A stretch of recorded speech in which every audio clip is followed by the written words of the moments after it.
Қайырлы күн, сот күндікі YouTube арнасының көрермендері. Біз тағы да Алматы облысы Қарасай ауданының орталығындағы Қаскелең қаласындағы Қарасай аудандық сотының алдында тұрмыз. Бұл жерде қазір сағат 10:00-де сот отырысы басталады. Естеріңізге сала кетейін, 2022 жылы қаңтар көтерілісі кезінде Алматыдан шыға берісте Самсы ауылының маңайында Қырғызстан, Өзбекстан, Тәжікстан және Қазақстанның 100-ге жуық бейбіт азаматтарын әскерилер күшпен ұстап, осы Қарасай ауданына қарасты Қошмамбет ауылындағы қамау орнына жеткізген болатын. Сол қамау орнында полиция тарапынан оларға күш қолданып, азапталғаны айтылған. Естеріңізде болса, қырғызстандық музыкант Рузахуновты баршаңыз білесіздер. Ол үлкен сол кезде резонансты жағдай болды. Өйткені Қырғызстанның құзырлы орындары араласып, оны босатып алуға күш салды. Нәтижесінде ол бостандыққа шығып, жағдайдың қалай болғанын айтып берді. Енді сол іс бойынша қазіргі уақытта қыркүйек айының басында сот отырысы басталды. Оған байланысты 6 адам күдікті ретінде тергеуге алынған, сөйтіп жауапқа тартылып жатыр. Қазір олардың барлықтары бірақ бостандықта, ешқайсысы да қамауға алынбаған. Алдымен бұл жерде айта кететіні, ең ірі бұл жерде күдіктіге алынып тұрған адамдардың лауазым бойынша ең ірісі бұл сол кездегі Алматы қаласы полиция департаментінің бастығының сол кездегі орынбасары Әбілбеков. Ол Әбілбеков енді полковник шеніндегі адам, қазіргі уақытта зейнет жасында, зейнеткерлікте. Ол кепіл зат қойып бостандыққа шыққан. Қазір сотқа үйінен келіп кетіп жүр. Енді бұл бүгінгі 6-шы сот отырысы референдум алдында біраз уақытқа дейін кейінге шегерілді. Онда басталып, бүгін күні бойы сот отырысы өтеді деп жоспарлануда.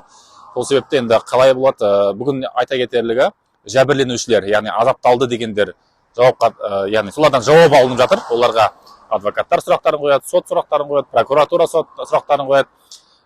Осылайша енді қанша уақыт өтеді, бұны біз осы сот күндікі YouTube арнасында толық хабардар етіп отыратын боламыз.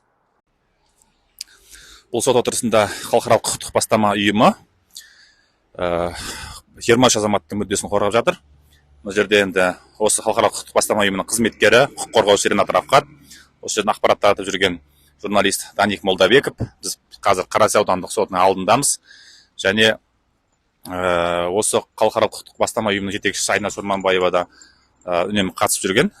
Және оған қосымша адвокат, белгілі адвокат Гүлнара Жуаспаева енді қазір ғана келе жатыр.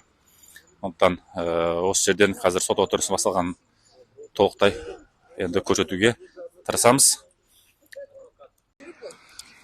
Және қосымша тағы да белгілі адвокат Айнара Айдарханова. Айнара Айдарханованы баршаңыз білесіздер. Ол қазір қамауда отырған қайсар қыз Айгерім Тілеужанның мүддесін қорғап, басынан бастап қорғап, апелляциялық сот отырысында қорғап келе жатқан, қазіргі уақытқа дейін түрмеге барып жүрген адвокат Айнара Айдарханова. Барлықтары міне осында жиналып жатыр. Сағат 10:00-де сот отырысы басталады. Сот басталғалы жатыр. Прокурор, сотты күтіп отырмыз. Адвокаттар Гүлнара Жуаспаева, Айнара Айдарханова, қорғаушы Ринат Рафқат және журналист Даник Молдабеков. Запись. Потерпевшие пришли, да? Да, все трое пришли. Все трое здесь?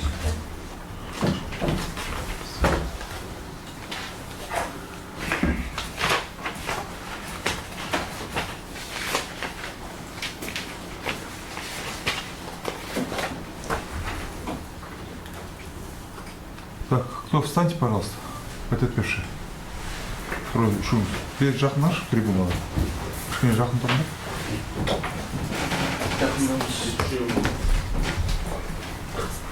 Қай қағаз? Қайда ол, ма? Қайда қылмайсың? Фамилия? Иман Қожаев. Иман Қожаев? Мұратбек. Иман Қожаев? Иман Қожаев, Мұратбек. Куәлік бар ма жаныңызда? Бар. Куәліктерін алыңыз.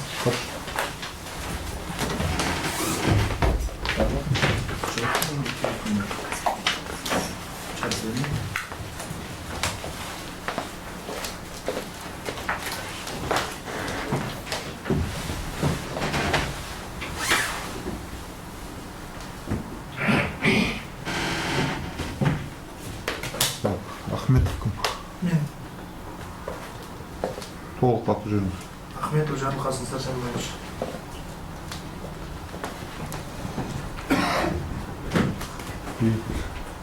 Үшінші кім фамилияңыз? Жұмабек.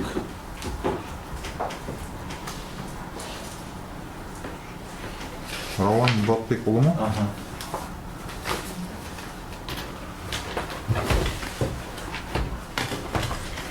Орысша жауап бере аласыңдар ма на русском языке? Қазақша.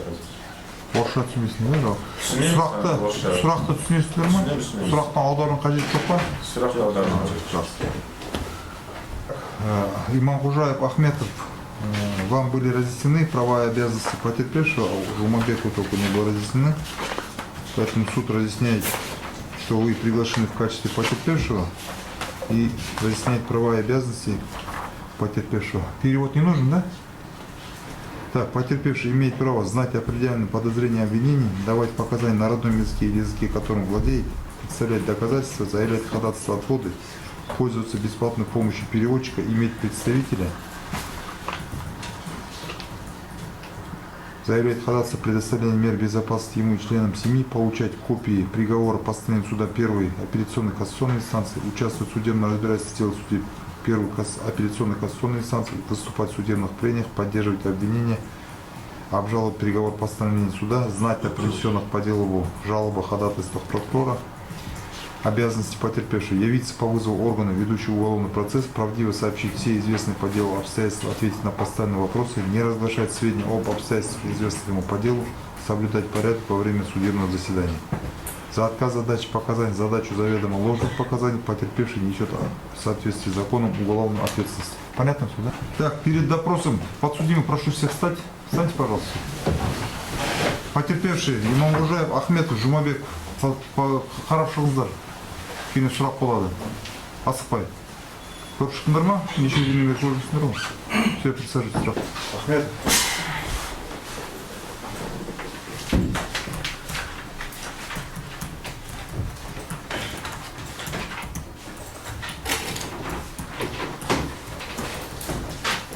Кого-то из подсудимых узнали? Есімде жоқ толық.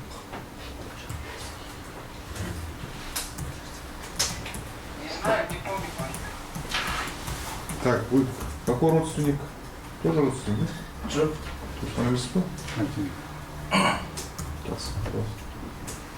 Потерпевший, расскажите, обстоятельства 7 января 22 года.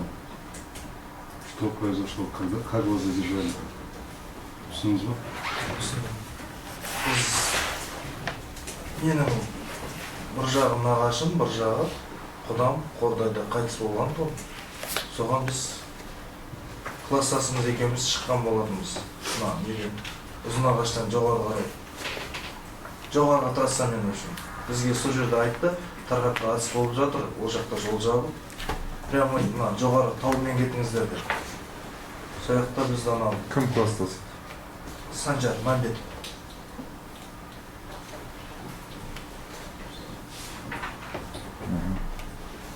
Сонда кетіп бара жатқанда бізді военныйлар тоқтатып, машинені полностью шумон жасап қарады. Сол кезде бізді машинеден мүшек хат табылды. Сол жөнінде бізді износ деп тепкіліп, сол жерде ұрып, аяқ қолымызды проволокамен байлап, военныйлар ұстап алды сол жерде. Машинеміз тартып алды. Аударыңыз. Қордай. Значит, он говорит, мы тот день, говорит, собирались на похороны, да? Похороны так начался, похороны на с одной стороны свадьбы, с другой стороны родственнику ехали на Қордай. Но мне нам сказали, Санжар Мәмбетов айтты, да, чего вы оставили, чего жауап керек не болмаса керек. Мәмбетов Санжар деген айтты ғой. Иә, ол досым ғой, бірге шыққандығымыз.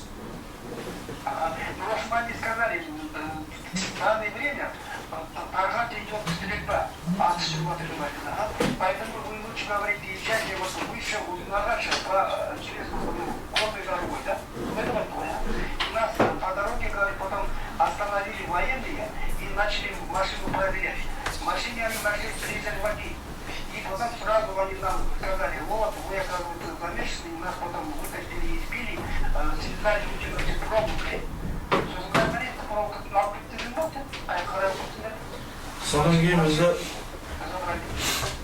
Сонан кейін бізді тағапқа алып түсті военныйлар.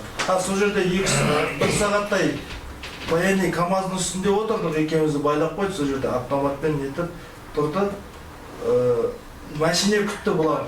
Там на месте нас, значит, около часа держали на КамАЗе с патрульным автоматом. И содан кейін машине, ана бізді алып кететін машине шақыртты, в общем. Орал машине келді, военный пикап, анандай, артында орындығы бар. Соған салып бізді неге апарды? Тарғапқа апарды, Тарғаптан Самсыға апарды, Самсыдан Ұзынағашқа, Ұзынағаштан Павловичный, потом Қаскелең, потом неге әкелді?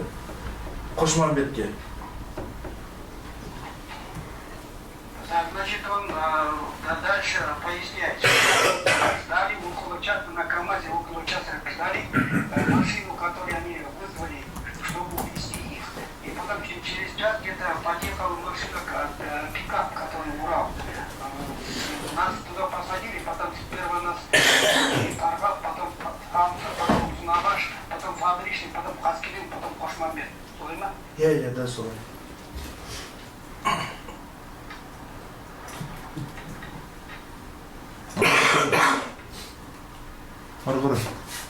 Ары қарай сосын бізді Қошмамбетке әкелді, түсірген кезде бізді кіргізді, уже ана военныйлар айтты, мыналар износ, типа андай-мындай деп. Сол жерден бастап түрлері есімде жоқ, маскідей болды, ұрып, соққылап, сол жерден бастап коридорға кірдік. Коридорда стеналары қан, полда да қан. Вообще бізді бұлай қаратпайды, осылай төмен қарап, сол жерде ұрып, соққылап, сол жерде талып жаттық. Потом нас привезли Қошмамбет, и когда потом военные сказали, они насильники, износ от одного. Потом нас, когда завели, там жилой коридор, стены все обляпаны кровью, полы все там, значит, кровью обляпаны, и нас начали избивать.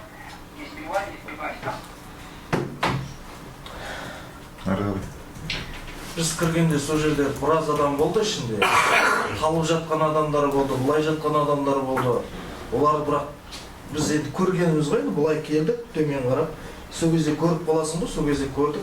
Соң ары қарай бізді ұрып соққылап, түнімен солай ұрат соғат, стенаға қарап отырасың. Только стенаға қарайсың. Подряд ұрат стенаға қаратып қойып. Дубинкімен ұрып атыр, автоматпен ұрып атыр.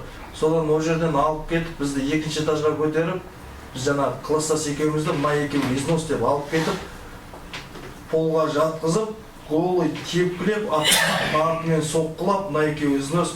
Короче, сендер мойындаңдар деп бізді мынандай мәжбүрледі. Сендер сондай ана медиктерді зорладыңдар, қаланың қыздарын өйттіңдер, бүйттеріңдер деп мойындаңдар деп. Сосын біз айттық, біз ондай ештеңе істемедік. Біз вообще ондай, мен мысалы, например, 5 балам бар. Мен ондай істейтін адамға ұқсайын ба деп айтсақ ақталма. Ондайды ұрып соғат, дәлші текпілеп анандай. Сендер сондайсыңдар. Короче, сендерді қазір осы жерде мойындамасаңдар, алып кетеміз, көшеге апарып, митинг болған жерге апарамыз да, көшеге апарып, атып тастаймыз екеуіңді. И аламыз да, қайттан осы жерге әкеп қоямыз. Сендер сондай мойындандар деп. Сондай заставлять етті бізді. Ұрлық зомлық болды сондай. Дальше поясняет, потому что когда по коридору, когда мы шли опущенными головами, шли, когда по пути мы замечали, что здесь лежали люди без сознания, они, значит, не избитые лежали, так и потом нас, когда к стене, значит, ставили, потом подряд били. А потом, когда нас повезли на завод, сказали, вот эти более говорит насильники, которые они, значит, насиловали, в смысле, вот, одним словом, прибили, допрашивали. И потом сказали, вы признайтесь показания, давайте, а то вы насиловали медика, вас, значит, туда, на площадь, в смысле, коммунистику повезем, там расстреляем, потом сюда вас повезем. Чего вас сюда повезем? Как нас сказали. Олай ма? Дәл солай. Фотоға түсіріп әкелеміз деді. Сфотай, потом привезем, что мы вас там погибли на площади, как карта. Çalıştırıyoruz. Содан сол жерде болдық. Камераға қамады бізді сол күні ештеңе су, не тамақ ештеңе берген жоқ. Сол жерде күнде сол коридорда болдық. Бір-бірімізге қарай алмаймыз анандай стенада. Келеді жаңағыдай 15 минут 20 минуттан келіп патырлап ұрып соғып кетеді подряд. Стенаға қарап тұрамыз, бір-бірімізбен сөйлесе алмаймыз. Жаңағыдай менің көзім көрмейді, мынау ісіп кеткен уже. Сосын ертесі күні тағы мені шақырып алады да, сосын жаңа маскеде болды енді бәрі енді. Кім ұрғанын білмеймін, формада бәрі. И ұрады соғады, сол көзім көрмейді ғой мен. Мынаны көрдім ба деп бұлай көрсетеді маған. Оны типа не деп? Мынаны көріп тұрсың ба деп мазақтайды да адамды. Осылай. И содан сол жерде 2-3 күн сонда болдым. 3 күн или 4 күн. Сосын мені ДВД-ға жіберді. ДВД-ға жібергенде мені кешке жақын алып кетті анау. Дикий Арманның балдары бар деп, соның балдары мені алып кетті. Мен болдым, тағы қасымда 5 ба 6 бала болды. Қалаға жіберді. Сол жерде мен документтерім бәрі болды, сол Қошмамбетте. И маған көрсетті, осы жерде отыр ол жігіт. Мен документтерім, телефоным мынандай барсеткам болған. Ішінде ақшасы бәрі болған, телефон бәрі. Мына документтерімді көрдің ба? Енді көрмейсің деп айтқан. Ол жігіт осында отыр. Кім? Мына жігіт. Кім тұрыңыз? Бауыржан. Фамилияңыз? Сопақ Бауыржан Қайрат.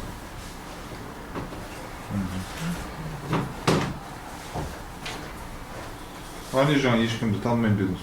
Сұрақ. Жоқ, енді осы жігіт мен кейіннен келіп машинемді алып кеткен деді, осы жігіт шықты. Мен машинемді алып отыра бердім Сопақ. Так, қайталаңызшы, не деп айтты Сопақ? Қайшығын айтылды? Сол, мана неге алып кететін кезде, ДБД-ға алып кететін кезде. Қошмамбеттің ішінде ме? Қошмамбетте мені қалаға жіберді ғой, сені соттаймын, бүйтем деп. Сен кетесің деп. Осы жігіт. ДБД-ға.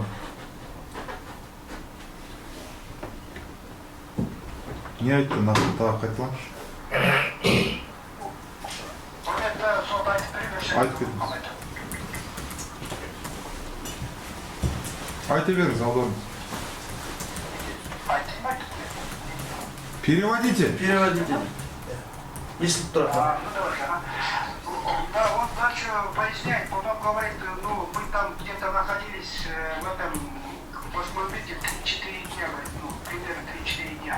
Ну, они продолжали свои издевательства, потом допрашивали, ну, признавайтесь, ну, мы не признавали. И потом нас опять к стене говорит, мы рядом стоим, никто не может говорить, они через 15-20 подходят опять, по кругу приходят, бьют, и прикладом автомата бьют, и пинают, и опять уходят.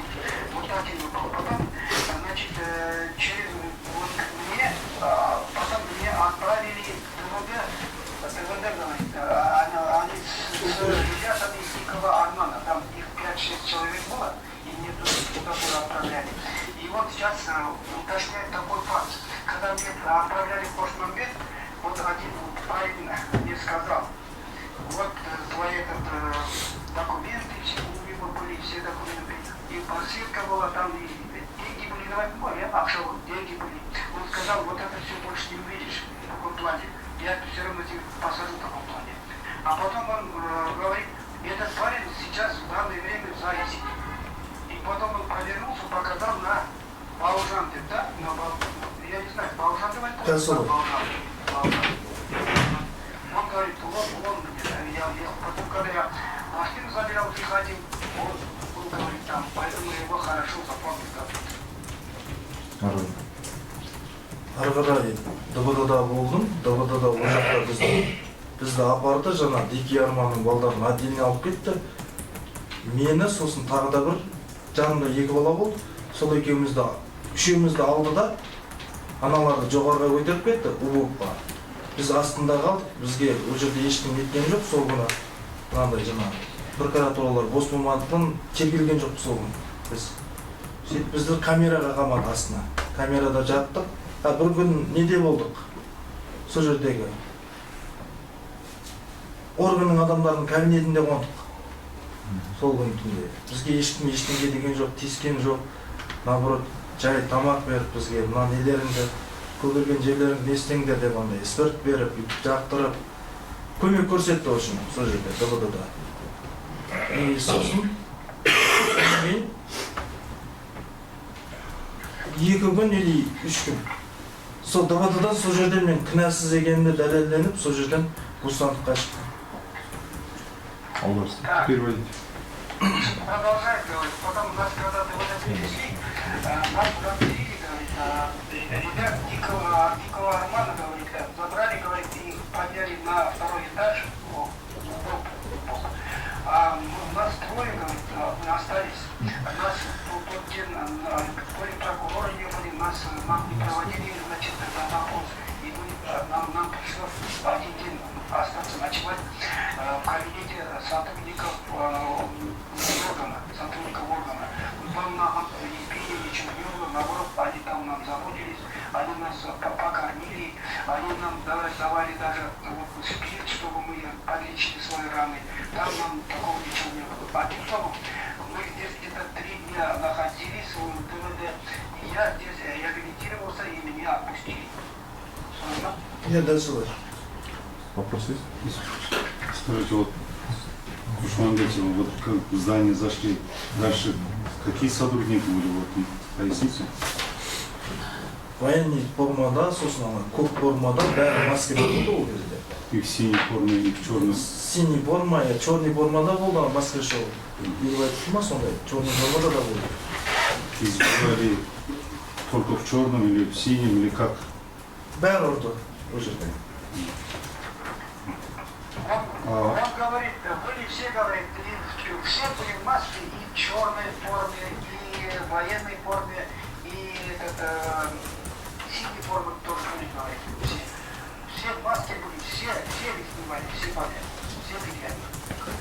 Вот вы указали на Сапахова Ордана. Он был среди избивающих? Ол ертесі күні мен кейіннен кететін кезде таныдым да оны. Ол келген кезде де мен машинемді алып кетейін деп келдім ол жерге. Сол кезде де осы жігіт шықты. Сен қалай шығып келдің деген сияқты болып маған не істеп тұрды да.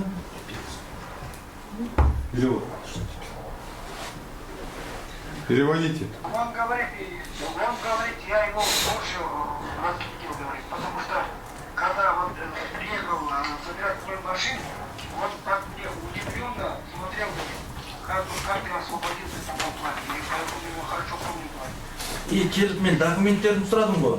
ДВД-дан шыққанда сұрадым. Сіздің документтеріңіз келген жоқ бізге деді. Вообще келген жоқ. Қошмамбетте қалды деді. Қошмамбетке келгенде, Қошмамбетте де тоже документ жоқ.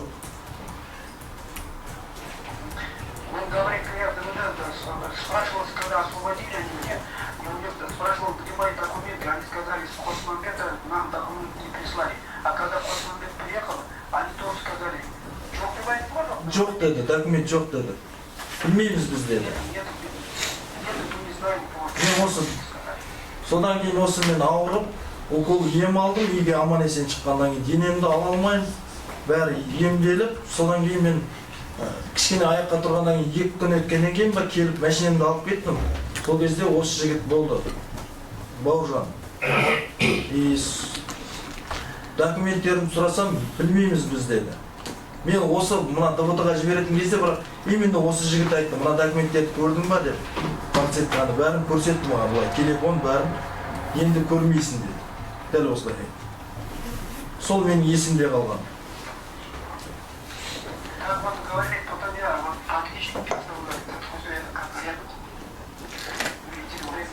значит, забирать машину, и тогда он вышел, парень, и тогда спрашивал, они сказали, какие документы.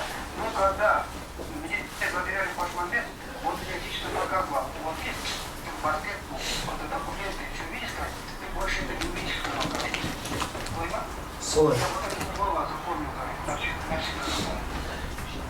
Нет вопросов. Нет, представитель по этой вопрос есть? Вопрос есть. Айтыңызшы, жарылқасын.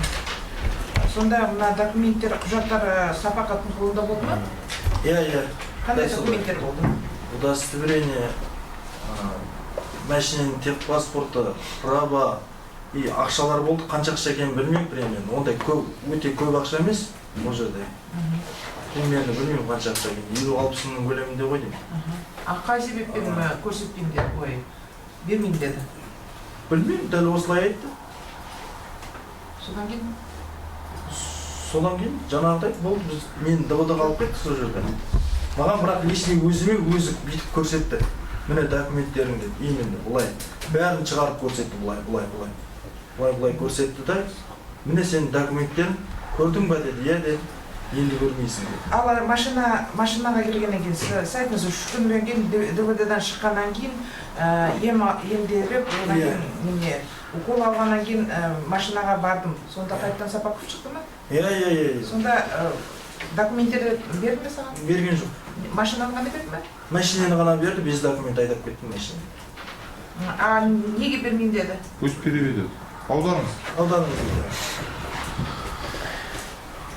Значит, там адвокат задала вопрос, говорит, а тогда что он говорит, говорит, сейчас то лицо, которое вам документы ваши прям показывал, что вот ваши документы можно видеть. Да, он говорит, показывал, вот твои документы, вот это все не видишь.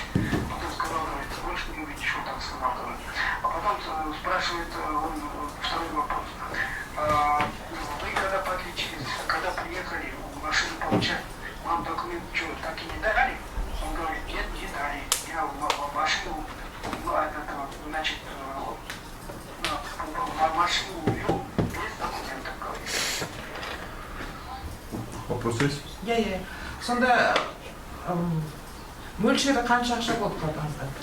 Где-то бір 50-60 точно есімде жоқ, ана машинаның кабинетінде де тыңдап толып тұрған 100 теңгеліктер. Ол да жоқ. Осы машинаны қопарып тастаған ғой, панельдерін бәрін шашып тастаған. Ана домкрат жоқ. В общем, Запчастар жоқ. біраз жоқ. Машинаның общем полный бак газ, бензинмен тұрған, айдап тастаған. В общем, машина май жеп кетті, содан кейін өзім жасаттым ғой енді.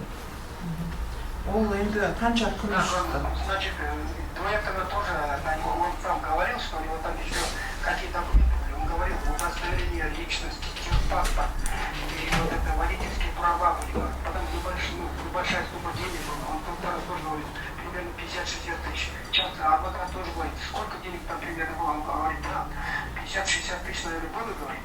Еще у меня в машине, говорит, по 100 тенге, много там копилки тоже деньги, говорит. Ну, а потом машину там раскулачили, что-то там оттуда и домкрат, это все. Я машину пригнал, и машина стала, значит, масло, значит, съедать. А после этого мне пришлось его ремонтировать, говорит.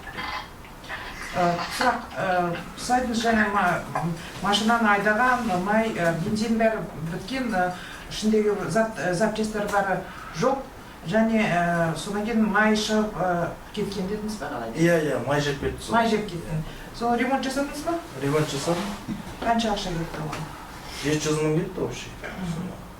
Ал документті қайтадан? Документті бәрін восстановлениеге ақша кетті. Қанша? С нуля, удостоверениеден бастап жинадым. Права, техпаспорт бәрін с нуля жинадым. Қазір документтер сізде бар ма? Өзімнің документтерім өзімде қазір с нуля жасадым. Ал енді осы шығынға талап арызыңыз бар ма осы сотталушыға? Талап арызым бар, иә. Мөлшер бәрін айта аласыз ба или уақыт керек па? Уақыт керек болғанда менің еміме бұл жерде машинаның ремонтын қоспай қойын. Анау документке шыққан шығынды и телефон ақшаны қойып берсе болды ма? Телефон қанша тұрады? Телефон где-то 120 мың теңгенің телефон еді бізде. Еміңізге қанша шықты? Еміме 300 мыңдай шықты вообще сумма. Бірақ менде чек ештеңке жоқ. Доказать ете алмаймын. Қай жерде емдендіңіз? Өзім таныс врачыма емдедім. Аударыңыз. Аударыңыз дейді. Значит, мы следующий вопрос задавали, вы сказали, что вам машину не раскулачили. Значит, вам пришлось его ремонтировать машину. Он говорит, да, я ремонтировал эту машину. Спрашиваю, сколько вы потратили? Он говорит, 700 тысяч.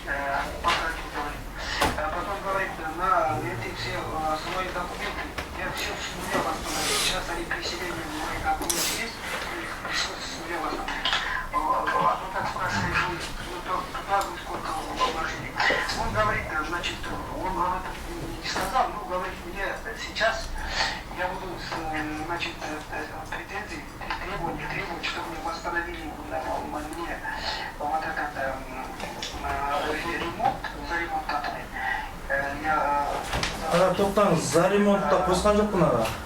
За ремонт қосқан жоқ, ремонтқа сұраған жоқпын аға. Мен бұл жерде бүкіл документке еміме ғана ақша сұрадым. Просто мен былай сол кезде мен жүрдім ғой с нуля, документ восстановить еттім. Соған ғана сұрадым. Да, он говорит, тогда я только требую, чтобы мне запустили за мое, значит, восстановление документов и за мое лечение.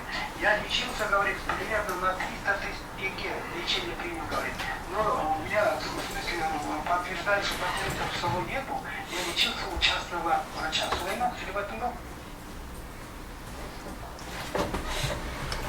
Тағы бір сұрақ. Болды ма? Документтерді қай уақыттан кейін дубликат алдыңыз? Дубликат алғанда сол документ емделіп болғаннан кейін уже мен жұмыс істейтінмін. Жұмысқа шыққанда уже маған документ керек болды уже. Бір айдан кейін ба солай уже документ удостоверениеден бастап жинап бастадым. И жұмыс мен ондай неге асфальтный заводта неге водитель болған қолға дейді. Сол жерде маған документ керек болды. Мен бала шағамды асырауым керек қой енді ары қарай. Мен енді ұрдым, соқтым, таяқ жемей жата бермеймін ғой енді. Айтыңызшы, жұмыс орнында официально істедіңіз бе? Зарплатасы, пенсиясы бар ма? Официально істедім, иә. Ал енді қанша күн болған жоқсыз жұмыста, сол үшін еңбек ақыңыз сізге төледі ме? Маған еңбек ақы төлеген жоқ, мен төле деп айтқан жоқпын. Мен осылай бәрі білет, ол кезде де бастықтар ол кезде іздеген мені. Бір аптадай таппаған ғой мен бюджетті. Бір аптада қанша немене ақша табасыз? Бір аптада енді күніне 25 мыңнан табамын ғой мен. Ана рейс только Алматыға қатынаймын, Алексеевкіден, Алматы карьерден асфальтный заводқа қатынаймын. Рейсіне төленеді. Алексеевкаға, Алматыға бір рейсқа 25 мың. Иә. Бір жұма болған жоқсыз жұмыста? Бір жеті, даже көп болған жоқпын жұмыста. Енді ол енді пенсионкаңыз, зарплатаңыз ба? Аударыңыз. Переведите, пожалуйста.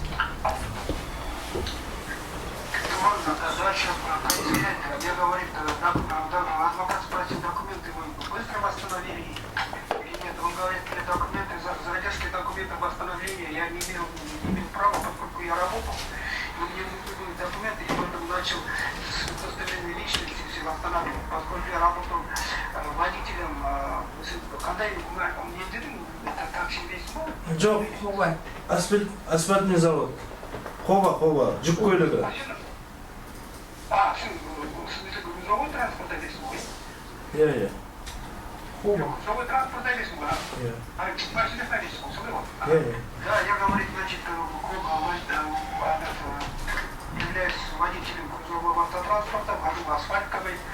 Значит, в день я заработал по 25 тысяч тенге, говорит, за один рейс. Адвокат спрашивал, значит, вы официально работали? Он говорит, да, официально работал. Вы говорите, работодатель вам за эти ваши, которые отсутствие заплатил деньги? Нет, я даже об этом не спрашивал.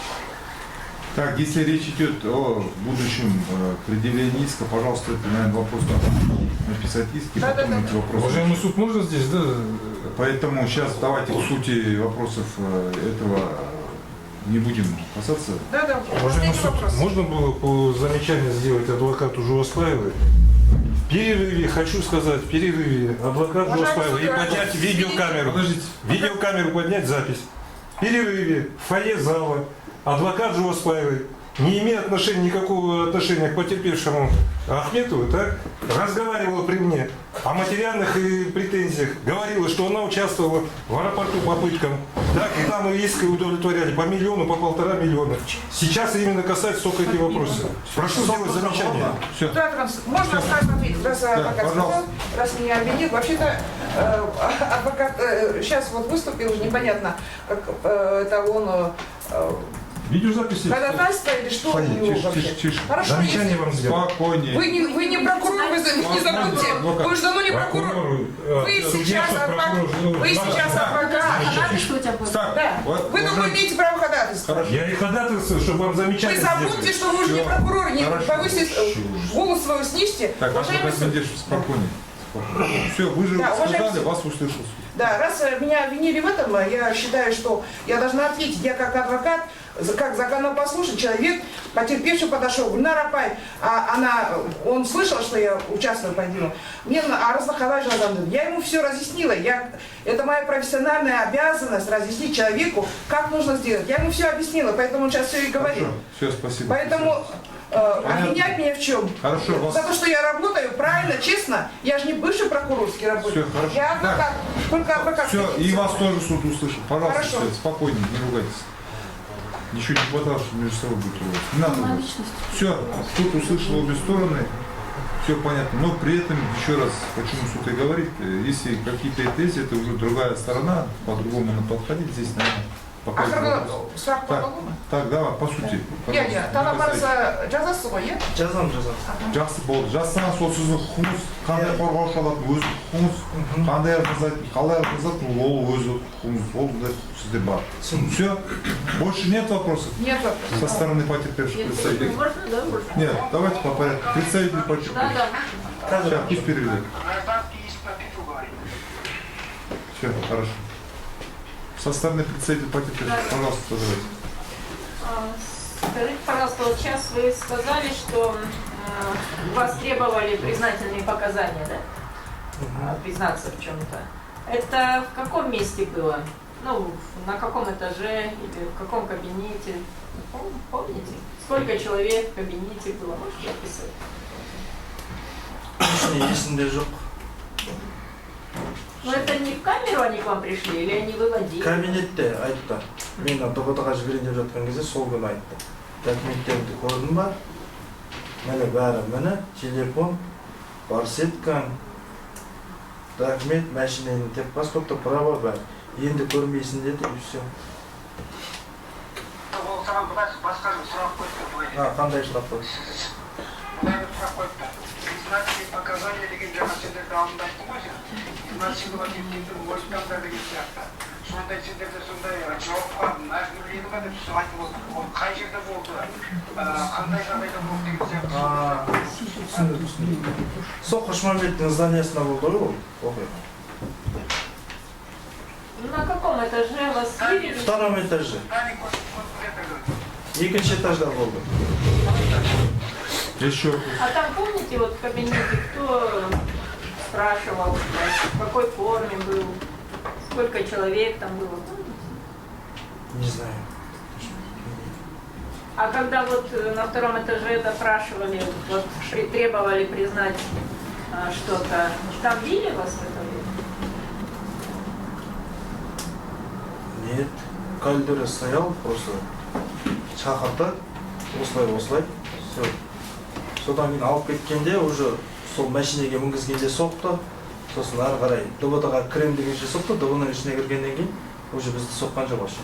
Әлде соққан. Может, на ДВД нас избивали, как ДВД мы приехали, после этого избиения закончилось, избивали.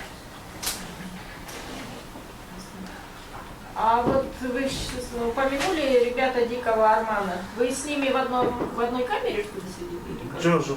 А почему вас вместе с ними повезли?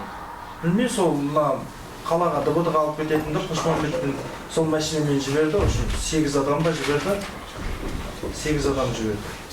Соның біреуі мен, 5-еуі Дикий Арманның адамдары деді. 2-еуі басқа. Аудан. Нас когда отправляли, мы, говорит, разделе сидели. Когда нас отправляли, говорит, ДВД, нас посадили в одну машину 8 человек.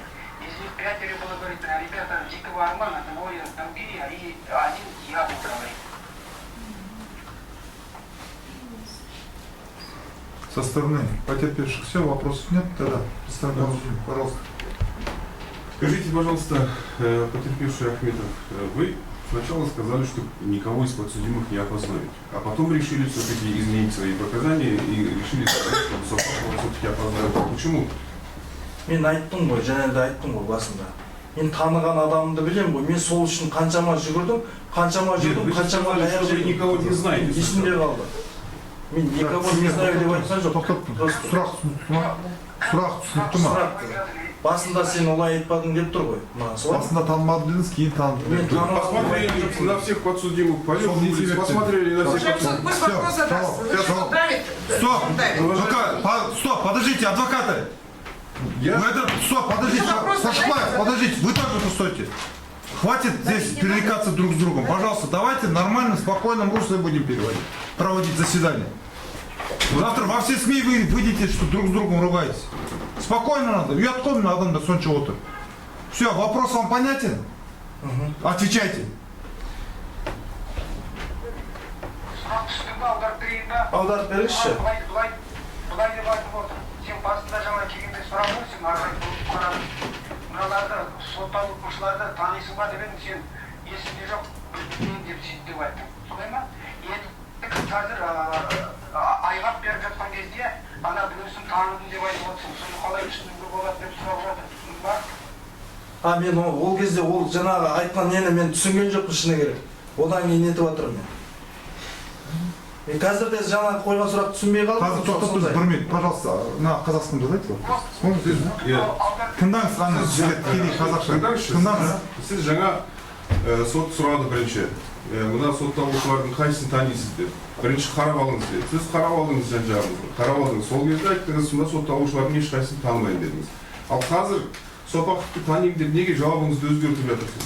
Мен енді Сопақов есімде қалған ғой мен. Басындағы жаңағы сіздің сұрағыңызда мен түсінбей қалдым шыны керек. Кімнің сұрағын түсінбей қалдыңыз? Сіз қазір айтып отырсыз ғой, мен сот мырза қойды деп айттыңыз ғой. Мен оны басында түсінбей қалдым шыны керек. Орысша қойды ғой, дұрыс қой. Түсінбей қалдым шыны керек сот мырза. Кешіріңіз. Мен есімде қалғанын айттым. Хорошо, можно дальше задать вопрос? Переведите. Переведите ответы.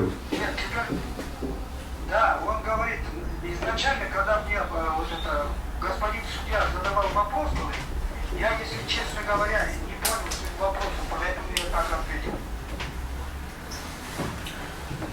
Так, дальше. Вопрос на русском или на казахском? Қазақша айта беріңіз. Қазақша жауап. Сізді спецприемникте ұрып соққан кезде Сопақов ұрды ма сізді? Ұрды. Сопақов ұрды ма? Сопақов жаңағы Бауыржан ұрды. Сізді ұрып жатқан кезде Сопақов жанында болды ма? Сопақов дейді? Мен түсінбедім. Бауыржан ұрды ғой, мынаны көрдің ба деп маған былай көрсетті. Еще износ деп екінші этажға апарғанда да сол жігіт болды. Мен есімде қалған айттым, шындықты айттым. Нақты Бауыржанды көрдім. Осып айтып тұрған жоқ мен ештеңе. Тоқтап тұрыңыз, Сопақов Бауыржан написано. Тұрыңызшы. Ол тікелей сізді ұрды ма? Иә. Бағана оны ұрды деп айтпадыңыз. Жоқ, ұрды. Ол есімде қалған айтып тұрмын ғой мен қазір. Жақсы. Жақсы, ары қарай. Отырыңыз. Да. Переведите. Да, он сказал, да, он избивал. Он даже в кабинете, когда опрос велся, тоже прямо в глаза тыкал, показывал, да, избивал, говорит. Потом его подняли, сказал, он избивал тебя, он еще лучше винительно ответил, да, избивал. Вы в своих показаниях, то есть жаңа жауаптарыңызда сізді спецприемниктің ішінде маска киіп алған адамдар ұрды дедіңіз. Ал қазір Бауыржан нақты ұрды деп отырсыз. Неге жауабыңыз екі түрлі болады?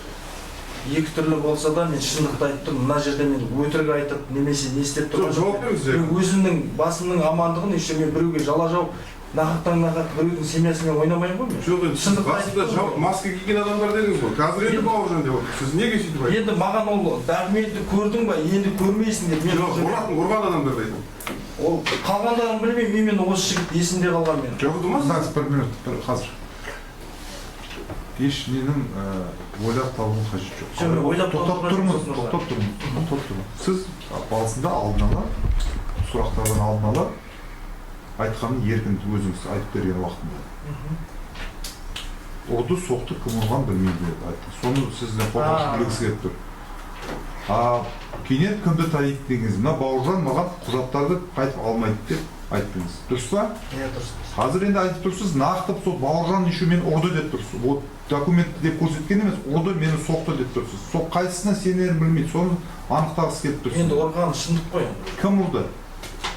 Бауыржанның ол есімі алғаны есімде. Немене күресіп? Тұрған жоқ сот мырза. Енді қалай болды соны айтыңыз. Соны айтып тұрмын ғой енді. Сізге сот былай айт деп айтып жатыр жоқ. Шынында тек айтып ғой, өзімді өзім қорғауым керек қой. Жалған сөз жауап берген үшін қылмыстық жауап. Иә, оны да білемін. Осы шынында қалай болды сот айтып. Соны айтып отыр. Соны анықтағысы келіп тұрды мына қорғаушы.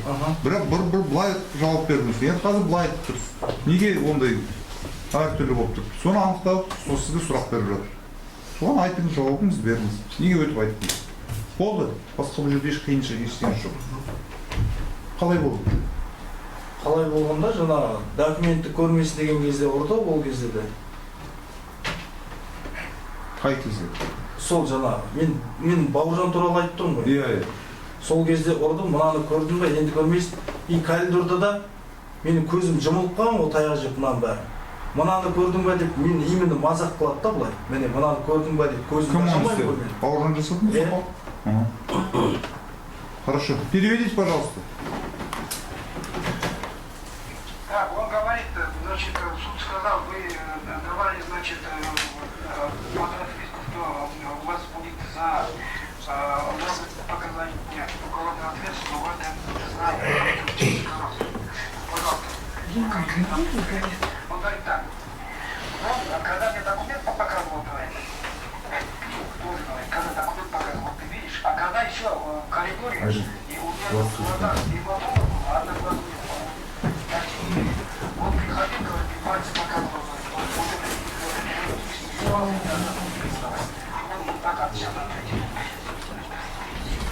Еще Борис. Сіз 2023 жылы 16 мамырда сізден жауап алған тергеу кезінде, иә? 2023 жылы 26-шы 16 мамыр. Қай жерде алған? Тергеуші жауап алған. Том 23, лист дела 118-122. 16 мамыр күні дейді. Қонаев қаласында. Қонаев қаласында алды. Иә. Вот сол кезде жауап алған кезде осы айтқандарыңызды неге айтпадыңыз? Менің есіме енді түсіп жатыр ғой. Сол кезде есіңізде болмай, тағы 1,5 жылдан кейін қайтадан есіңізге түсті ме сол? Мен вообще-то мен өртеніп кеткен адам, мен бір миым істеп бір миым істемейді шындығына келгенде. Семьямен өртеніп кеткен өткен жылы ғана. Қазір сонда істемей тұрма миыңыз или өзіңіз? Мен қазір істеп тұрмын, мен есіме түскенін айтып тұрмын. Жақсы. Жақсы. Ары қарай айтыңызшы, сіз мынау ДВД-ға алып кететін кезде Сопақов документтерін алып көрмейсің деп айтты дедіңіз, иә? Сол осы Сопақовтың сізге Бауыржанның айтқан сол сізден басқа адам көрді ме? Сол жерде отырған адамдар енді естіп отырған шығар сол жерде. Сол нақты білесіз бе кім көрген? Нақты кім көргенін білмеймін, айта алмаймын. Бірақ Сопақов именно маған сол Бауыржан өзі айтты. Документіңді көрдің бе? Біртіндеп көрсетті, міне барсеттір, енді көрмейсің. Қандай құжаттар еді? Машиненің техпаспорты, права, удостоверение и ақша, барсетка, телефон. Осы құжаттарыңызды ұрланғаны немесе жаңағыдай сізден тартып алынғандығы фактілер туралы сіз полицияға немесе басқа органдарға, прокуратураға жүгіндіңіз бе? Жүгінген жоқпын. Жүгінген мен бесполезен, жоқ с нуля восстановить еттім. Жоқ, ақшаға кетті, барсетке кетті, соның бәрін ұрланғандығы, алып қойғандығы туралы полицияға немесе прокуратураға жүгіндіңіз бе? Енді іздедім ғой, ДВД-да жоқ. Башманбетке бардым, жоқ. Жүгіндіңіз ба? Арыз жаздыңыз ба? Арыз жазбадым. С нуля восстановить еттім. Аударып жіберіңіз, переведите, пожалуйста. Значит, задан был вопрос 16 мая, вы были допрошены по Никунаеву. Почему вы тогда об этом не рассказали? Нет, неправильный перевод. Почему он обращался ли он в правоохранительные органы, в прокуратуру? Нет, по факту он изначально перевод, который вы до этого говорили. Все показания. Правильно, переводите, правильно. Не останавливайтесь, что должен был делать, да? Кесим сразу, да. Каждый предложение останавливайтесь. Все, правильно, давайте переводите. Я не слышу, и там прямо... Хорошо, аударыңыз. Да, вот ему был задан вопрос. 16 мая следователь попросил вас Никунаев. Тогда вы почему не рассказали об этом случае?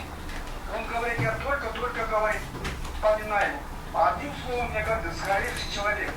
Я после пожара, мы с семьей все вместе сгорели. Одним словом, я только выхожу тебе говорю.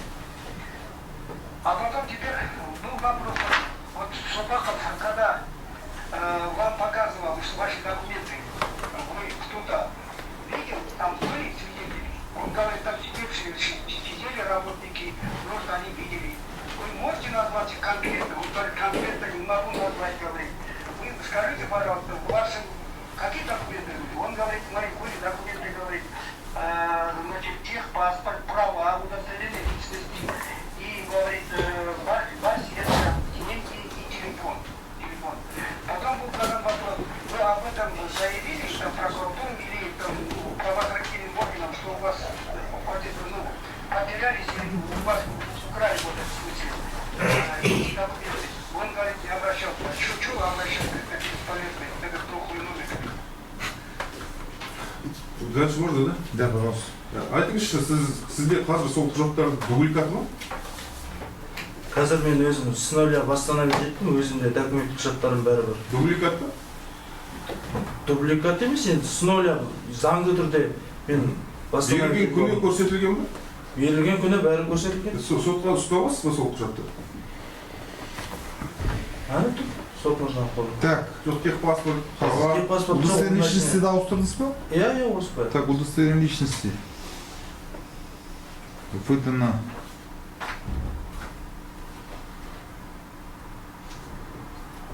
дата рождения, дата выдачи 28.01.22 год.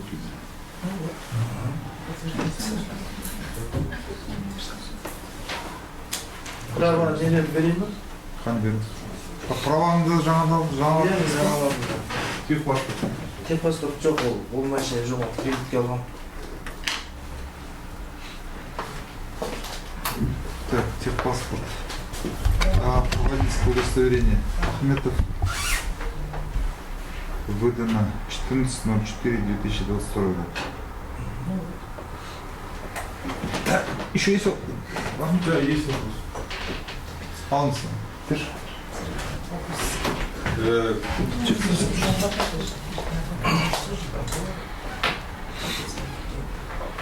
Уважаемый суд, можно замечать?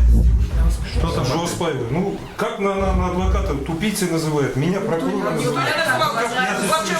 И слушаю. Неприятно мне? Ну что это? Я, конечно, не услышал. Никакой этики нет в адвокате. Что такое Мендеш? Но мы здесь слушаем. Вы, значит, плохо слушаете, у вас, наверное, проблемы со слухом, если вы не слышите. Может мне уйти? Сами Нет, уважаемый суд, что это такое?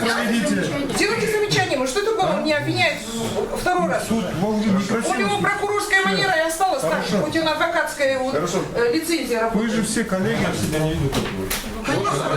Все, тихо. Не хватало мне еще судим, адвокатам замечание делать. Везде пишут, что судьи плохие. Вон камера снимать. Снимайте их, адвокатов, как они друг с другом ругаются. Напишите в чате. Жазып көрсетіңіз, пускай знают тоже. Ну уже некрасиво же, слушайте, давайте спокойнее вести. У нас же до этого собирались, до обеда полсутки определяли, кого снимать, не снимать на видео. Сейчас будем решать, кто из адвокатов добрый или недобрый, или злой, кто сквернословит. Ну не надо, некрасиво это. Давайте нормальным, в русле рабочим проведем процесс. Некрасиво это. Можно, да, продолжить? Да, пожалуйста. Все, давайте.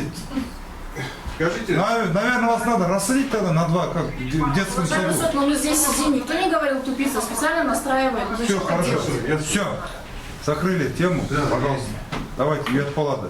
Вот именно яд. Все, полды. В отцу мне кажется. Сіз қайтадан машинаңызды алуға келген кезде тағы да сол бауыржанды көрдім. Ол маған қалай шығып кеттің деген сияқты болды деп айттыңыз. Оны қалай түсіндіңіз сол? Деген сияқты болды деген не деген сөз? Деген сияқты болды дегенде, мен ол қаматам дегенде қылып жіберді ғой енді ДБТ-ға. Дегендей дегенде қандай сөз? Мен түсінбеймін да, дегендей. Нақты айтқан сөздерін айтыңызшы. Енді маған айтты ғой, документтеріңді енді көрмейсің деп. Жоқ, оны түсіндім. Жаңа дегендей, жаңағыдай қалай шықтың дегендей болды деген сөздер. Ояқтан қалай шығып келдің дегенде әңгіме болды. Ол дегенде әңгіме деген қандай сөз? Нақты айт. Ояқтан қалай шықтың деп айтты, дәл осылай айтты. Дегенде ме или дәл солай айтты? Дәл солай айтты. Аударып жіберіңіз, переведите, пожалуйста. Значит, был задан вопрос такой. Вы сказали, что когда, значит, вы вернулись за машиной, Супахов сказал, что ты как ты оттуда, значит, в смысле, вышел, такой плане, ты удивленный был, такой, вот такой. Потом адвокат настаивает, как сказать, как это понять? Как будто. Он говорит, он конкретно сказал, как ты оттуда вышел? Одним словом, он последний выразил вот эту фразу. Как ты оттуда вышел? Не спросил только. В связи с этим у меня ходатайство с показаниями потерпевшего.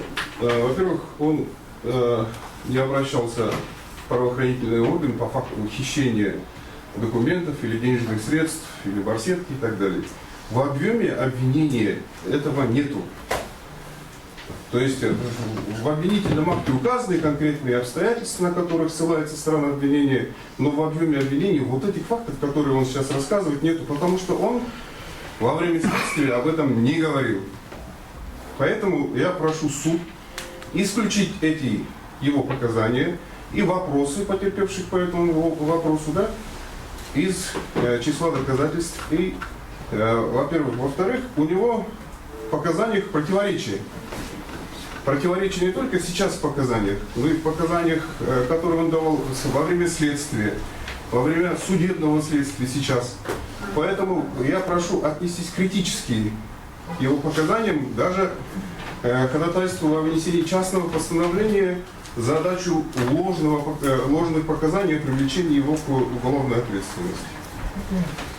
И потом, у меня в связи с этим вопрос к подсудимому можно, да, Супахову? Пожалуйста, Супахов. Подсудимый имеет право в любое время давать показания. Поэтому я сейчас прошу разрешения суда задать вопросы. Пожалуйста, можете подтвердить его показания? И что можете сказать про эти показания? Я полностью отодвигаю его слова. Я его видел только тогда, когда он пришел за машиной. Я такие вещи не мог говорить, так как ни одного документа, то есть ценные документы, денежные средства, это ценные вещи и документы. Я свою сохранность не брал. Не то, что его, я ни одного человека документа в руки я не брал. И это не мои компетенции. У меня других вопросов нет. Так, специальный Супахов. Кімге? Сұрақ болған екен.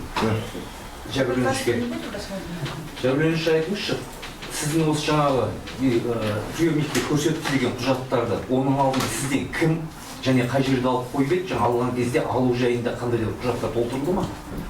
Ешқандай құжат толтырылған жоқ. Ешқандай құжат толтырылған жоқ. Кім қай жерде алып қойды? Біз машинені военныйлар алып келді Қошмамбетке.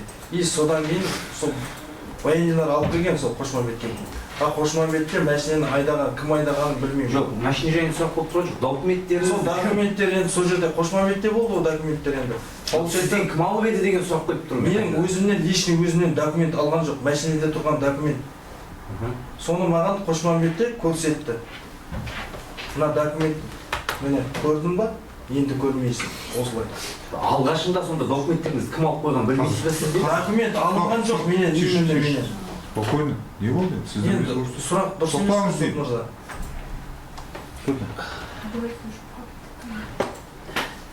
Вот от ваших рук лежит аппаратура ломалась.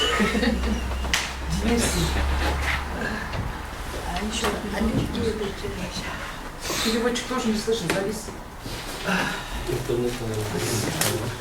Я все слышу.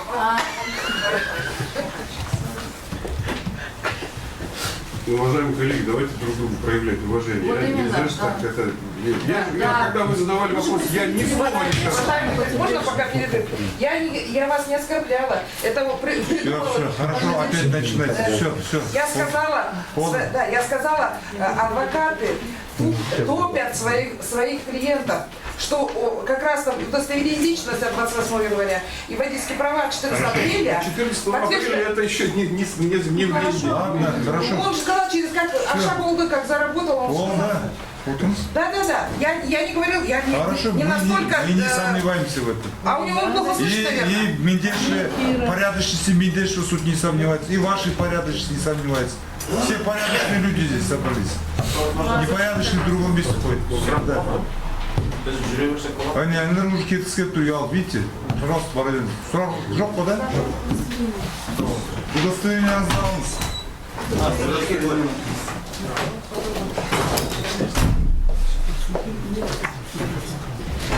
Olma.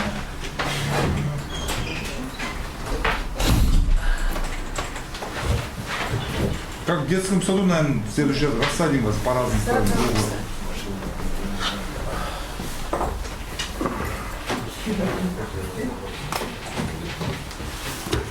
Посередине прокурора посадим, да? Миру. Olma. Так, сонымен қандай сұрақ? Жаңа сұрақта нақты документтеріңізді, құжаттарыңызды сізден кім алды деген сұрақ қойып жатыр. Бұл алғашында ұсталған. Алғашында ешкім менен документ алған жоқ. Қайда ол документ? Машинеде болды документ. Машинеде тұрған барсытка бар, бәрі ішінде тұрған. Переводите, пожалуйста. Так, я ему был задан вопрос, кто изначально документы у вас изымал. Он говорит, никто, лично меня документы никто не изымал. Документы находились в машине подачке. Значит, машина, стали машину, значит, до посмотрели, он посмотрел. И значит, оттуда кто-то изъял. Лично у меня не был прав. Еще есть вопрос? Бар, құрметті.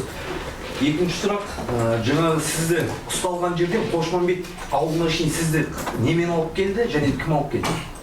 Баянилар алып келді деп айттым ғой, пикап машинасымен алып келді, Урал. Автокөлігіңізді кім алып келді және қалай алып келді? Баянилар алып келді. Сіз көрдіңіз бе автокөлігіңізді алып келе жатқанын? Сол біздің еріп жүріп отырды. Көрдіңіз бе сіз еріп келе жатқанын? Еріп келе жатқанын көрдім. Так, жаңағы сіз... Переведите. Переводите. За рулем моей машины сидели, значит, сотрудники, за нами следом ехали, я видел, здесь они машина, значит, управляли, они Қошмамбета принимали. Солай. Еще есть вопрос? Бар, құрметті сот. Сіздің сол кезде жаңа құжаттарыңызбен бірге болған ұялы телефоныңыз болғандығын айтып отырсыз. Сол ұялы телефонның маркасын және де абоненттік нөмірін айтып беріңізші. Точно есімде жоқ, одан кейін мен уже нөлден телефон алдым ғой. Білмеймін ол кезде. Номер... Абоненттік нөмірін? Абоненттік нөмірді ұмытып қалып отырмын қазір. 3 жылдай болды ғой. Телефон, қандай телефон болды білесіз ба? Телефонда... Қандай аты? Сұрап білетін болмасам, есімде жоқ, точно. 120 мыңға кредитке алған телефон болған. Қай банктен және де қашан алып едіңіз кредитке? Оны есімде жоқ, қайсы банктен алған, әйелінің атынан алған. Так, переведите.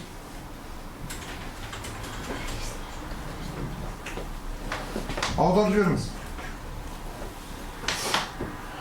Қатып қалған. Значит, ему был задан вопрос. Вы сказали, в аптеке находился еще сотовый телефон. Значит, вы вот можете назвать номер и марку вашего сотового телефона? Вот говорит, я говорит, не помню, но этот сотовый телефон, это 120 тысяч, взял кредит. Там был, значит, вопрос задан, в каком банке взяли кредит? Он говорит, не помню, а приняли решены и открыть прав. Не помню, какой перечислен. Еще есть вопрос? Келесі сұрақ болған екен. Егер банк арқылы несиемен алсаңыз, банкпен жасалған келісімшарт бар ма сізде? Және де сонымен қатар ұялы телефонның қорабы үйде сақталды ма? Ол сұрақты алып тастау қазір талапарыз қаралмайды ғой. Жауап берсін. Все, подержите. Вопрос снимается. Құрметті сот, Вопрос снимается. Следующий вопрос.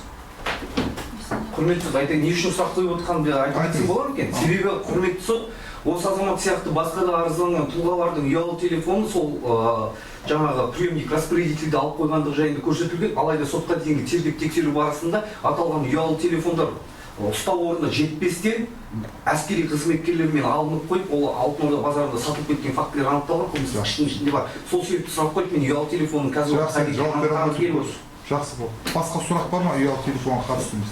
Қатысты емес сұрағым бар, құрметті сот. Жаңа сопақты сіздерге жаңа ұялы телефонды жаңа ұрып соқты деп көрсеттіңіз. Жаңа құжаттарын көрдің, бұдан кейін көрмейсің деп айтты дедіңіз. Сол кезде сопақтың үстінде қандай киімдер болды айтып беріңізші? Көк формада болды. Яғни сіз ол көргелі тек қана формада болды ма? Көк форма, кепка, как положено, формада көк. Не форма ол? Ненің формасы? Көк, нетовский форма. Полицияның киімі ма? Полицияның киімі, көк форма. Полиция болғанда ондай емес, андай военныйдың көк формасы болады ғой, сот мырза. Сондай формада. Переведите. Тише. Еще вопрос. Келесі сұрақ, құрметті сот. Сіз камерада жаңағы Қошмамбеттегі приемникте отырғанда, камерада кімдермен отырдыңыз? Қасыңыздағы отырған азаматтардың аты жөнін айтып бере аласыз ба? Аты жөнін нақты білмеймін. Қанша адам отырдыңыз? Көп адам отырдық, біз жаңағыдай ішінде жаңағыдай басқа елдің азаматтары да болды ол камерада. Аралас болды. Переведите. Жаңа класстасым болды менің камерамда.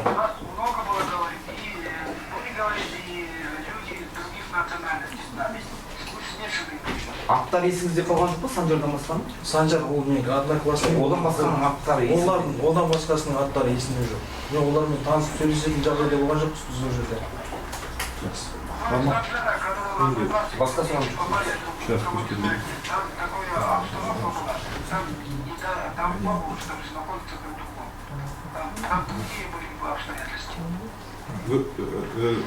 Вопрос. Скажите, вот, в какой одежде был, вы сказали, в форме был, да? Сопак. Синий формада андай. Военный форманың синий рельсы болады ғой. Полицейская форма, да? Иә. Полиция формасында ма? Синий форма болады ғой, военный форма. Гражданский емес па? Гражданский емес. Так. Орган формасы. Хорошо. Военизированный были. Жақсы. Сондай. А когда машину забирали, он тоже в форме был? Формада шықты есіктің алдына. Машинаны алатын уақытта. Кейінен. Иә. Ну, фиксует. Аударыңыз.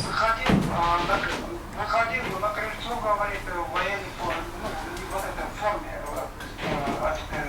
полицейской форме выходил. Ну, это еще раз, ходатайство, пожалуйста, это еще раз подтверждает ложность показаний данного потерпевшего. В те дни Сопаков не находился в форме, в полицейской форме, в синей форме. Он все время находился в гражданской одежде. Поэтому он сейчас явно дает ложные показания. Прошу обратить внимание суд. Хорошо. Да, уже можно? Иә, анандай формада болған жоқ, гражданский формада болды деп тұр ғой. Иә. Өтірік айтып тұрсың деп тұр. Иә. Түсінікті ма? Так, вопрос. Да, есть уважаемый. Адвокат Кенжебаев, интересно, Сопаковатушу. Қазақша, орысша? Қазақша айта беріңіз. Сіз Сопаковты бұрын білетін бе едіңіз? Бұрын білмеймін. Қай жерде бірінші рет көрдіңіз? Қошмамбетте көрдім. Қай уақытта, қай күні? Қай уақыт болғанда сол ұсталған күні? Ұсталған күні қай уақытта? Одан кейін жаңа документтер жөнінде сол кезден. Қай күні болған нәрсе ол? Оны білмеймін, есімде жоқ точно. Біз сол жерде 3 күн ба 4 күн ба болдық Қошмамбетте. Содан ДБТ-ға жіберді. Жаңағы алдыңызда берген жауаптарда сіз оны құжаттарға келген кезде, көлігіме келген кезде ұрды деп отырсыз ғой, иә? Қалай ұрды? Көлікке келген кезде ұрған жоқ мені. Қай уақытта ұрды? До этого ұрды. Айта отырмын ғой мен. Соны айтыңызшы. Ана ДБТ-ға жіберетін бір. Аудан жіберсін. Переведите, пожалуйста. Ему были заданы вопросы, говорит, значит, вы раньше знакомы были с этим Сопаковым? Он говорит, нет, не знал, говорит, не знаю, говорит. Вы когда его увидели, говорит, когда увидел, говорит, при задержании и когда меня при допросе увидел, говорит.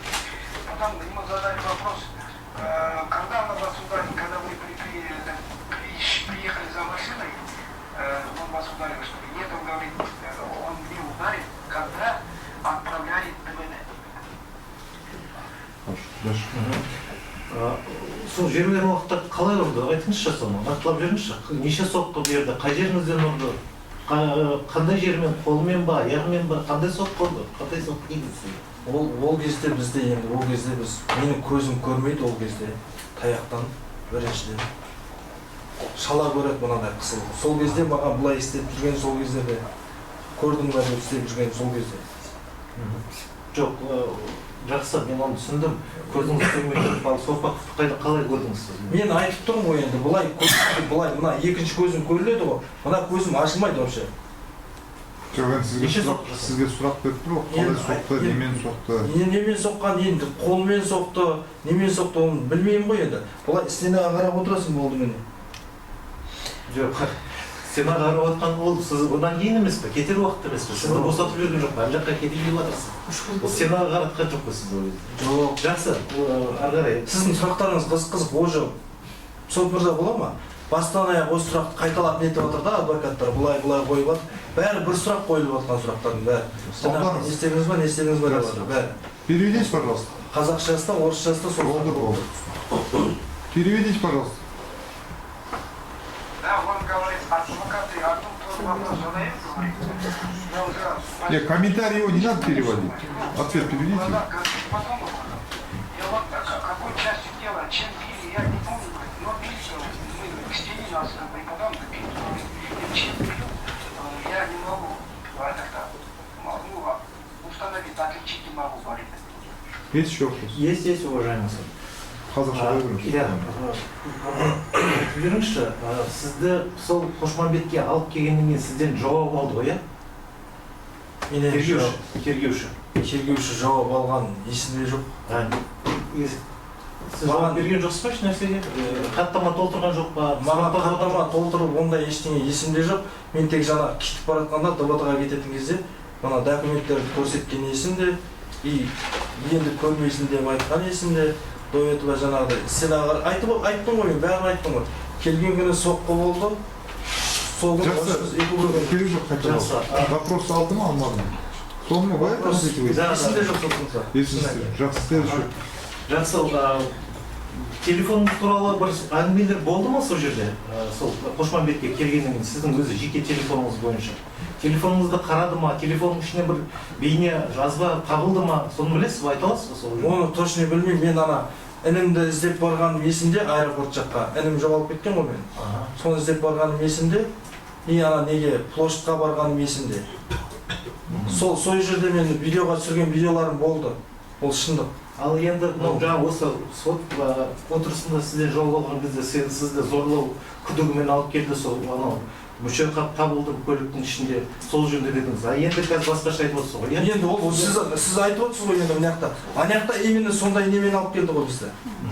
Сондай жаңағыдай. Телефоныңызда бейне жазба табылды ма сол кезде? Мына Қошмамбетке келген кезде айтып атты жаңағыдай.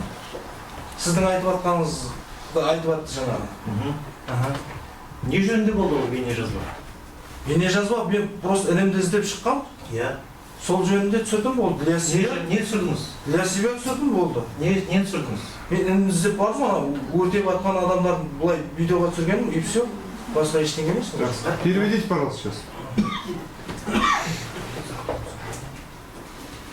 Значит, он поясняет так, говорит, надо задать вопрос при задержании, вас допрашивали, нет, разговор было, когда в вашем телефоне там какие-то были записи или нет. Он говорит, я ездил, говорит, значит, в аэропорт, и в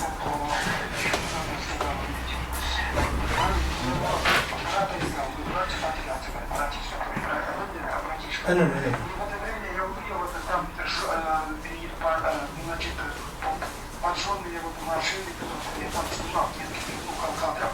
Вот эти моменты мне там они показывают. Еще есть вопрос? Да, есть вопросы, именно связанные с этим моментом. Что именно снимали? Не түсірдіңіз сол жерде. Для чего эти вопросы?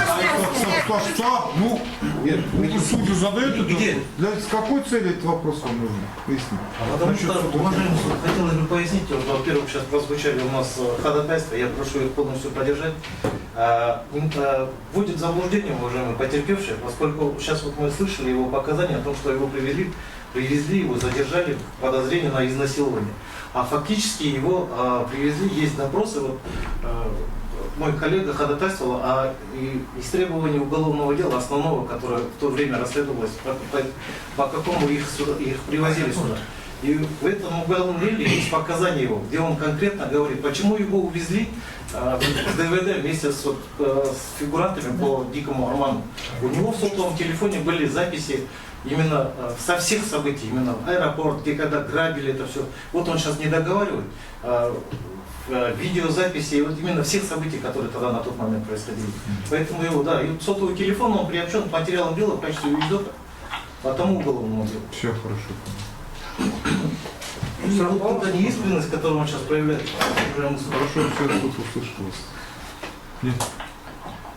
Сол телефонды тауып, басынан бастап сол видеоны қойып көрсетсе бола ма? Мен тек ол жерде площадьқа бардым.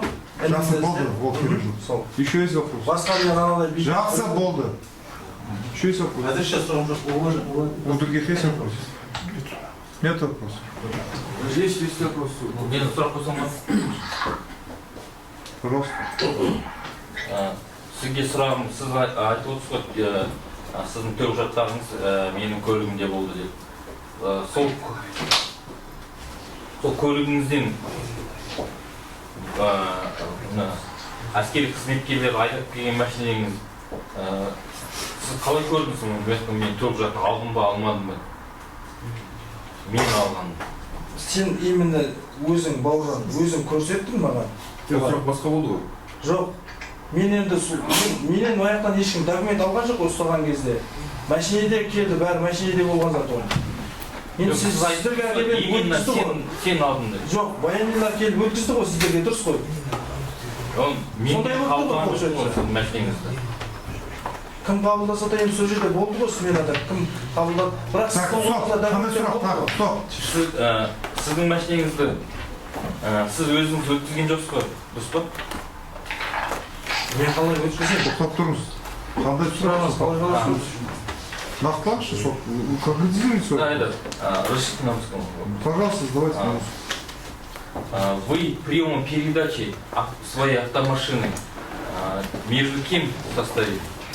Как понять? Кому передал? Кто объяснял вашу автомашину? Когда? На тот момент.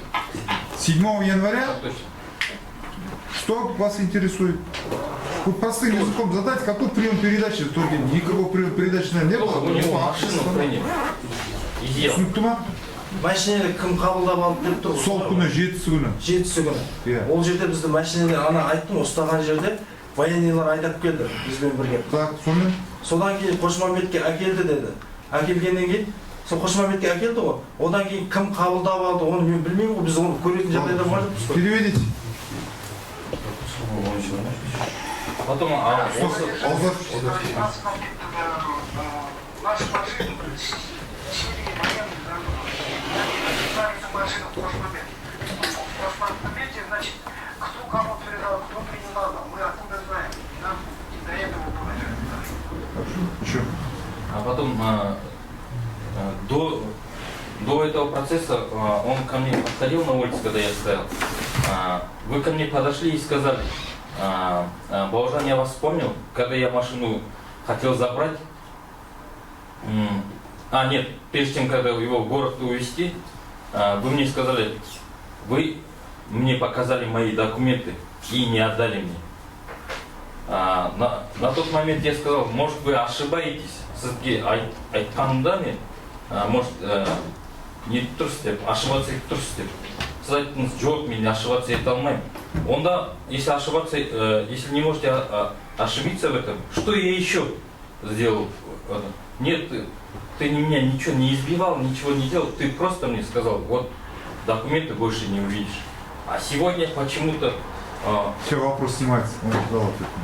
Так, и здесь еще вопрос?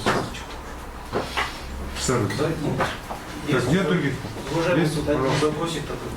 Вот он сейчас сказал по кредиту, я могу вот по кредиту вопросы задать? Вот он сказал на супруга, а фамилию и отчество супруги можно будет узнать, чтобы он озвучил? Оны мен личный өзім әйелім саған айта алмаймын ғой, адвокат мырза. Кредит сұрасайын да мен. Талап-арыз болды бәрін әкелеміз. Иә. Талап-арыз болды бәрін әкелеміз. Все, хорошо. Больше нет вопросов? Есть, уважаемый суд, разрешите, пожалуйста. Вас осматривал СПА-медик?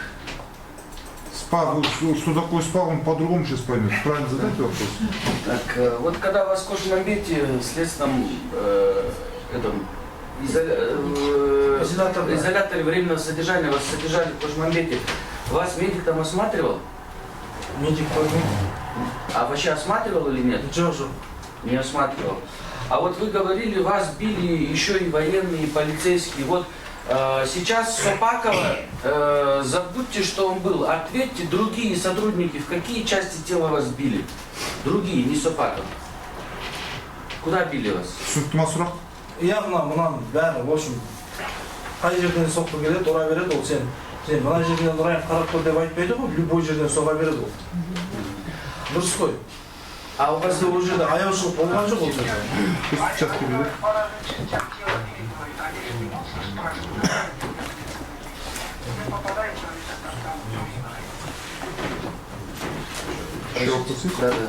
А скажите, пожалуйста, у вас имеются свидетели, которые подтвердят, что видели, что вас бил Супаков или кто-либо другой? Вопрос же был задан адвокатом. Он был, сразу. Задавали же. А имеется ли у вас какая-либо фиксация телесных повреждений на теле? Фиксация ештеңе жоқ. Ничего нет? Все, уважаемый суд. Можно последний, да? Вы когда в спецприемник заходили, в коридоре уже были задержаны? Болды. Все, вопросов нет? Самый горячий потерпевшим вы оказались сегодня. Пока. Из-за вас и споры с адвокатами, и долго вас допрашивали. Шындықты айтып тұрмыз. Хорошо, понял. Так, если нет вопросов, присаживайтесь на место.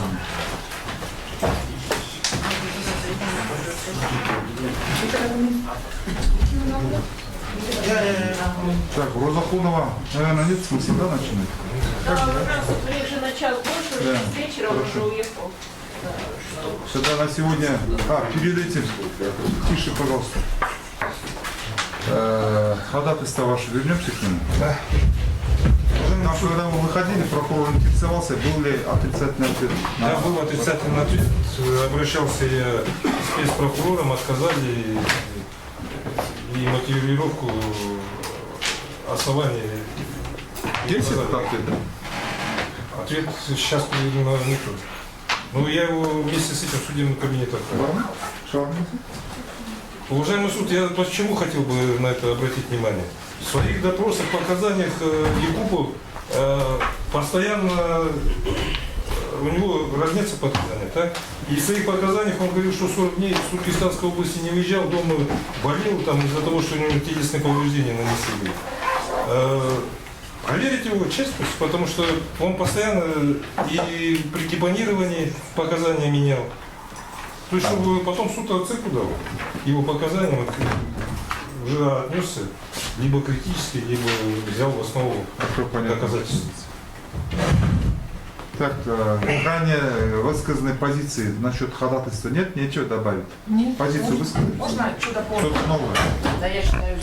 Не переходя на личность. Нет. Я считаю, что адвокат Мендешев не исчерпал все возможности от своей адвокатской деятельности для того, чтобы получить ответ с КНБ. Он не обжаловал его. Хорошо, вы же это говорите. Да. И я думаю, просто говорит о том, что он хочет свои обязанности возложить на суд. Прошу отказать. Вы так же и говорили, да. Суду вообще интересно завтра, как СМИ вот этот сегодняшний день осветят. Честно говоря. Так, пожалуйста, адвокат, прокурор Владимир. Потом пришел стоит открытым, это пока доводы не нет, но мы еще не знаем, не допросили потерпевшего, и его показания разнятся, не разнятся, правдивых показаний, правдивых, мы еще не знаем об этом.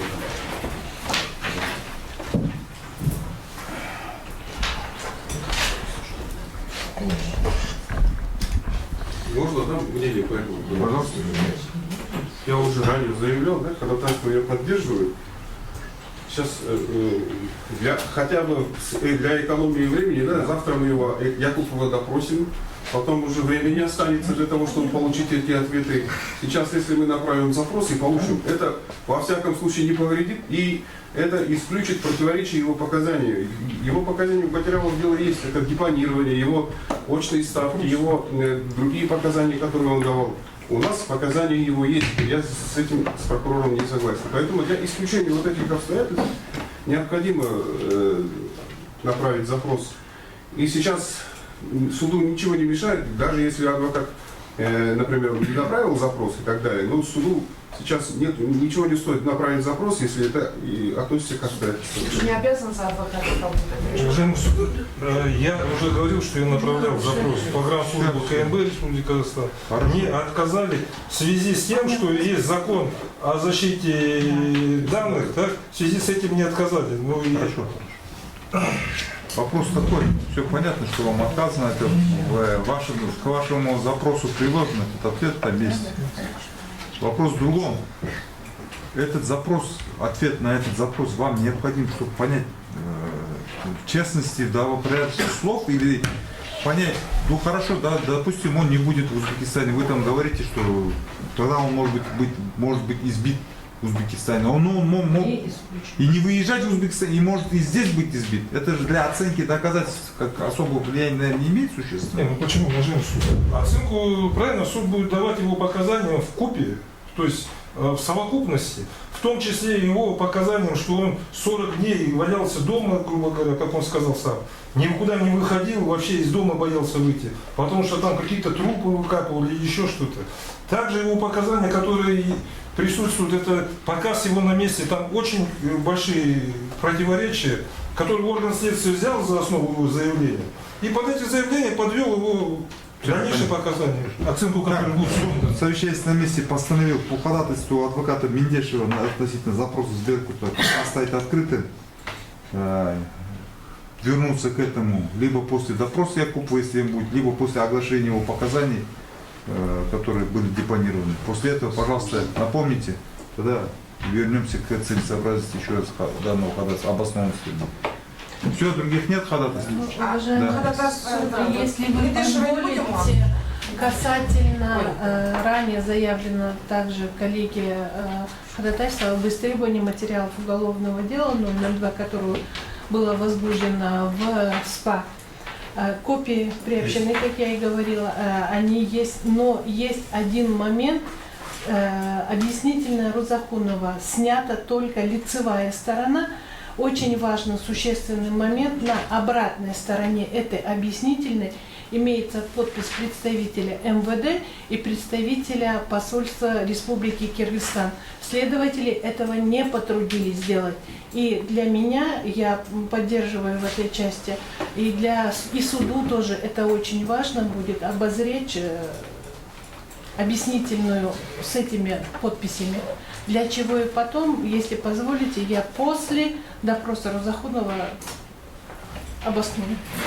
Там в материалах этого дела там достаточно, по-моему, копий, да? У вас только объяснительная теперь интересует? Да, оборотная сторона, уважаемый суд, она есть. Вопрос о истребовании самого уголовного дела отпал? На сегодняшний момент у меня опять-таки после допроса Рузахунова он допрошен дважды. Хорошо, вас интересует только вот это объяснительное пока? Да. Хорошо. Просите? Истребовать, удовлетворить ходатайство. Ходатайство было об истребовании всего дела, да? Да, всего. Ну, сейчас отпал этот вопрос. Ну, дело приобщено, оно в естественных доказательствах. Но вот этой бумаги, которые мы... Ну, сейчас только речь о объяснении. Да. Все хорошо, понятно. Так, мнение. Остальные потерпевшие. Сторона потерпевших. Услышали, да? Вы Не возражаю. Это дело как на какой стадии то дело? Прекращено в архиве. В архиве здесь. Когда прокурор суд вам поручает, вы же вправе? Да, уважаемый суд. Почему? Без запроса. Вы же можете. Участник процесса или суда. Нет. Не препятствует, насколько суду известно, истребовать и приобщить делу. Так же, да? Наверное, Исполнение поручения суда. Да. Поэтому суд вам поручает именно вот это объяснительное. Истребуйте, пожалуйста, предоставьте. Здесь нет, здесь никакого нарушения закона нету. Сторона каждая предоставит, это ваши ведомства. Так, значит, ходатайство. Адвокаты где отсюда?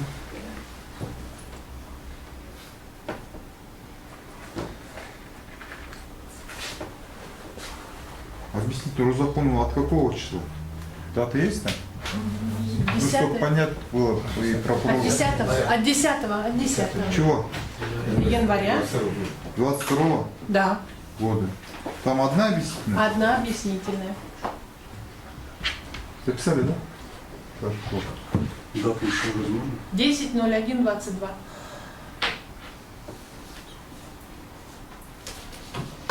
Заверенную копию, пожалуйста. Именно на обороте. Нет, только объяснительная. Именно на обороте. Хорошо. Так, еще есть ходатайство? Ходатайств нет, уважаемый суд. Разрешите воспользоваться. У нас потерпевший, видимо, уже больше не будет. Один последний вопрос такой можно будет сейчас? Опять Ахметов? Да. Ну, хорошо. Если разрешите, я могу. Сейчас по ходатайству нет, да? У вас нет ходатайства? Нет. Там было ходатайство О вынесении частного постановления было на Очень правило было. Исключение из числа доказательств, вопросы адвоката признать что-то ранее. А вы хотите обсудить? оно же в совещательной комнате, уважаемый суд. Это совещательный же? Оно же решается совещательно. А там оно... Пожалуйста, можете высказать, но это вопрос, который совещательный комплекс решает в этом совокупности доказательств. Сейчас по нему в любом случае не будем принимать такое решение. Понятно, но, уважаемый суд, я лично считаю вот такие ходатайства о вынесении частных постановлений в адрес потерпевших оказанием давления именно на потерпевших. Поддерживаем, считаем, что это давление. Просто некоторые бывшие вы привыкли, наверное, давить в суде. Вы сейчас адвокат же, вы же не должны. И вам досталось. Уважаемый коллега, получается, что я не вправе ходатайствовать перед судом о Вы давили на вынесении частного него. постановления? Вы давили, что вы можете просить вынести частное Тогда постановление. исключите из УПК право ходатайствовать о вынесении частного постановления. Хорошо. Все, давайте, пожалуйста.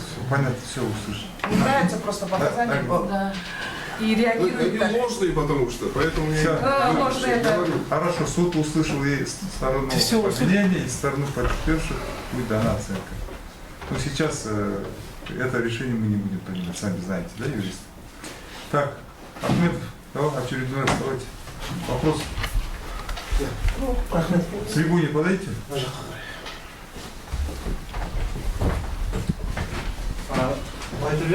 Айталман только, пожалуйста, не повторяйте вопрос. Нет, в ДВД вас приглашали, вы поехали в ДВД, там показания брали у вас? Показания жауап алды. Қазіргі таңда осы жақын уақытта сіз басқа бір сотта сол жөнінде жауап бердіңіз ба? Басқа бір сотқа емес. Олар ретінде ма, қай ретінде шақырдыңыз? Басқа сотқа шақырған жоқ. Қонаев қана бардым. Қонаевқа бардым. Деке арман бойынша? Деке арман бойынша емес, сол жаңа не жөнінде сот. Сол жөнінде шақырды Қонаевқа. Емес, бірақ... Показания бердім, и все. Не жөнінде жаңа аэропортта болған жөнінде? В общем, сол бәрі, сол митинг жөнінде бәрі. Құрметті, басқа сұрақ жоқ, көп рахмет. Переведите, пожалуйста.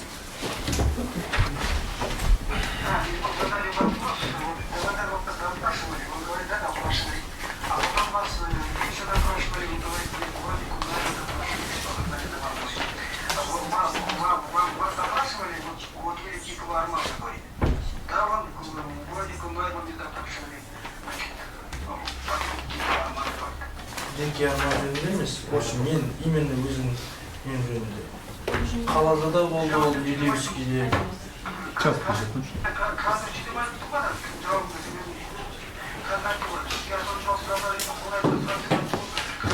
Ондай деген жоқ мен. Ол жөнінде емес. В общем, мен жөнінде шақырып сұрады ғой. Показания бердім, и все. Так, есть еще вопросы? Какой вас, когда допросили в департаменте полиции, вас потом отпустили или куда-то дальше? Түнде, сол күні түнде жіберді.